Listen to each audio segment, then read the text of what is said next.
kelihatan sekarang? Sudah ini. Ya, Sudah, Bu. lanjut. Di sini kita akan mencari turunan fungsi inverse dengan menggunakan teorema 1.5, yaitu yang isinya jika kita punya f dengan domain df, kita punya fungsi f dengan domainnya df, kemudian f ini dapat diturunkan. Artinya apa? F aksen x ada. Kemudian f aksen x ini tidak sama dengan 0. Di mana? Di domain df tadi. Maka nanti f inverse ini dapat diturunkan pada setiap titik. Jadi nanti kita akan punya f inverse aksen pada setiap titik x yang mana x berada di dalam RF. RF ini siapa? Daerah hasil dari si fungsi ini tadi, gitu. Nah, sekarang bagaimana nilai dari f inverse aksen pada titik B dengan B ini berada di RF? Jadi nilai f inverse ini nanti dia akan kebalikan dari f aksen pada titik A, yang mana titik A ini sama dengan, ini tipe ya, ini harusnya f inverse. Ini harusnya f inverse B sama dengan A kayak ini. Maksudnya apa? Kalimat ini kalau dirangkai ke dalam sebuah bahasa matematisnya, gampangnya f inverse aksen pada titik B itu sama dengan 1 dibagi dengan f aksen fungsi f inverse B. Hati-hati membacanya di sini. Ini adalah f aksen yang di dalam fungsi itu variabelnya f inverse B. Atau bisa dinotasikan ke dalam bentuk yang lain, f inverse itu adalah ini, f inverse aksen adalah df inverse per dx pada titik B. Ini ya, pada titik B dituliskan kayak gini, sama dengan 1 per, ini f aksen. F aksen itu adalah df per dx pada titik apa? Pada titik x sama dengan f inverse B. Kayak gitu. Oke, mudahnya langsung saja kita aplikasikan ke contoh 1.6. Di contoh 1.6 ini kita punya suatu fungsi seperti ini. Kemudian diketahui inverse-nya. Selanjutnya kita diminta untuk mencari f inverse aksen. Nah, caranya gimana? Ya, caranya gunakan yang ini tadi, teorema 1.5. Coba perhatikan di sini. Di fungsi ini dia dikasih syarat x lebih besar sama dengan 0. Fungsinya syarat ini untuk apa? Ada yang tahu?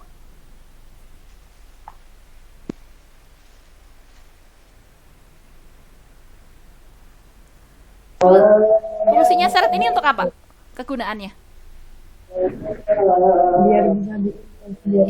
Biar bisa diinverskan. Artinya apa? Biar fungsi ini merupakan fungsi satu. Karena kalau dia satu, maka dia akan memiliki inverse. Inverse-nya siapa? Ini. Kayak gitu ya. Nah, di situ di soal itu kita punya seperti itu.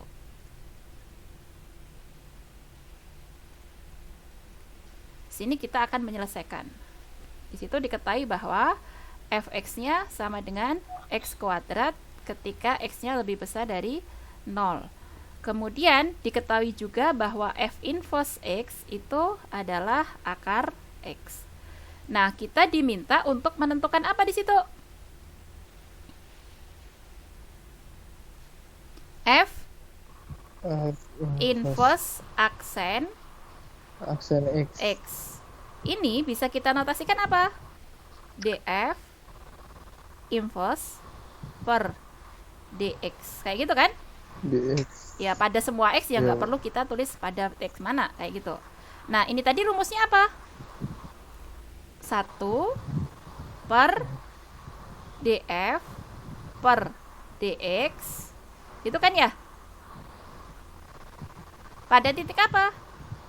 X sama dengan f inverse x. Kayak gitu ya? Ya enggak?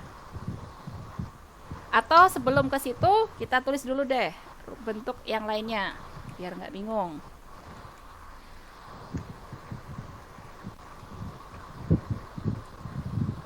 Ini kan tadi F inverse itu kan ini 1 per apa itu?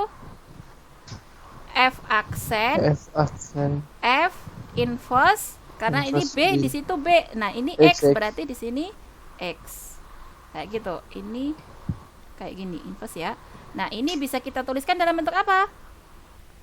1 per df per dx pada titik x sama dengan X f sama inverse x. Nah, sekarang untuk mendapatkan jawaban ini kita butuh apa? df per dx. F-nya siapa? X kuadrat. Berarti f aksennya siapa?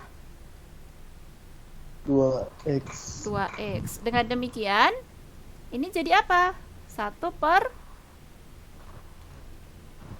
df per dx. df per dx-nya 2x. Padahal di sini pada saat x-nya ini kan? Berarti apa? 2f inverse x kan? Iya nggak? Paham? Bu, boleh diulang, Bu. Saya kurang Oke. paham, Bu. Oh, itu Bentar. disubstitusikan ke x, Bu. Iya benar sekali. Saya hapus dulu deh.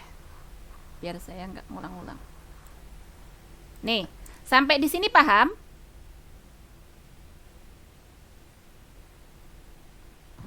Sampai di Iya, sini paham, Bu. paham? Nah, ini kan kita butuh f aksen. Kita tahu bahwa f aksen x itu adalah 2x. Nah, di sini sekarang kita butuhnya f aksen dalam kurung f inverse x. Berarti ini menggantikan posisi siapa? Yang ini menggantikan posisi siapa? X kan? F inverse ini menggantikan siapa? X yang di sini kan? X. Berarti jadi apa? 1 per 2. Kalau f aksen x saja 2x, berarti f aksen f inverse apa? Ya 2f inverse x kan? Ya enggak?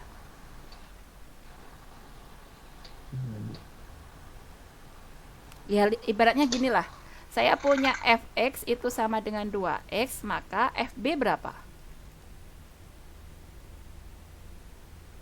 2b, Bu. 2b. Nah, sekarang saya di sini saya punya f inverse x. Berarti jadi apa? 2f inverse x kan? Kali 2. Iya. Nah, ini sama nggak dengan ini? Identik nggak? Identik. Sama. Nah, ini ke sini paham? Yang Oke, X-nya lanjut. itu 1 jadi per 2. F, Sorry, kenapa? yang X-nya itu jadi F inverse X itu ya, Bu? Iya, kan definisinya tadi ini kan? Oh, Ya. iya, paham, Bu, paham. Oke, lanjut. Ini 2. F inverse-nya siapa di sini? Akar X. Akar X. Berarti turunan dari F inverse aksen itu siapa? 1 per 2. 1 per 2 akar X. Paham? Ini cara yang pertama. Cara yang kedua gimana? Ya, tadi kita sudah tahu bahwa F inverse-nya ini, yaitu apa? Akar X sama dengan X pangkat setengah. Berarti F inverse aksen siapa? Ya, turunan dari ini kan? Berapa berarti? Setengah X pangkat min setengah. Oh, Sama dengan apa? Iya. Sama aja kan? Akar X. Ya. Sama aja. Nah, walaupun sama aja, kalian harus familiar dengan rumus ini. Harus tahu rumus ini untuk mendapatkan F inverse. Kenapa? Karena nanti akan kita gunakan untuk menentukan turunan fungsi logaritma natural, turunan fungsi-fungsi yang lainnya. Kayak gitu ya. Oke, langsung saja. Sampai di sini apakah sudah jelas tentang rumus ini? Cara penggunaannya? Lumayan, Bu. Oke, harus dipahami ya ini.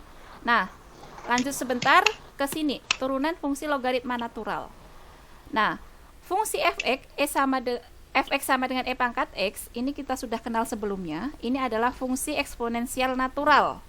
Nah, fungsi eksponensial natural ini adalah suatu fungsi yang dapat diturunkan di setiap titik. Dan fx ini memiliki inverse. Inverse-nya siapa? Ln x. Jadi logaritma natural itu adalah suatu fungsi inverse dari fungsi eksponensial natural. Maka berdasarkan teorema yang baru saja kita pelajari tadi, kita bisa mendapatkan turunan dari ln x. Gimana caranya? Nah, di sini kita tahu bahwa fx itu sama dengan e pangkat x. Nah, fungsi ini dia bisa diturunkan di semua bilangan x, yaitu apa? F aksen x. E pangkat x. Nah, selanjutnya kita tahu bahwa inverse dari ini, f inverse x itu adalah ln x. Pertanyaannya sekarang, bagaimana f inverse aksen x? Atau df inverse per dx. Kira-kira gimana? Gunakan rumus yang tadi. Apa rumusnya? 1 per f aksen dari f inverse x. Kayak gini kan? Perhatikan, ini harus bisa baca ya. Ini f aksen, ini f inverse. Jangan disamaratakan, ini sesuatu yang berbeda. Oke, setelah dapat ini gimana? 1 per f aksennya siapa? E pangkat x, tapi di sini yang berlaku sebagai x siapa? F inverse. Berarti f inverse-nya si ln x. Berarti ini kita tulis e pangkat ln x. Nah, e pangkat ln x kita tahu. E pangkat ln x itu siapa? X. Berarti ini jadi apa? 1 per x. Maka nanti ketika kita punya suatu fungsi fx itu sama dengan ln x, kita bisa mengatakan bahwa f aksen x itu sama dengan 1 per x. Kayak gitu. Itu ya. Oke, ini kembangan. Ini sebelum ke sini saya skip dulu. Ini kita bahas nanti saja di pertemuan selanjutnya.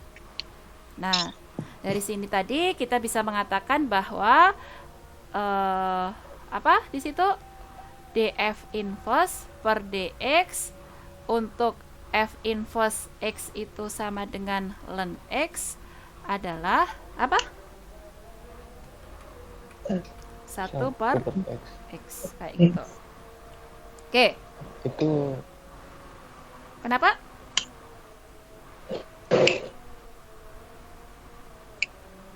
Jelas? Jelas. Oke. jelas ya.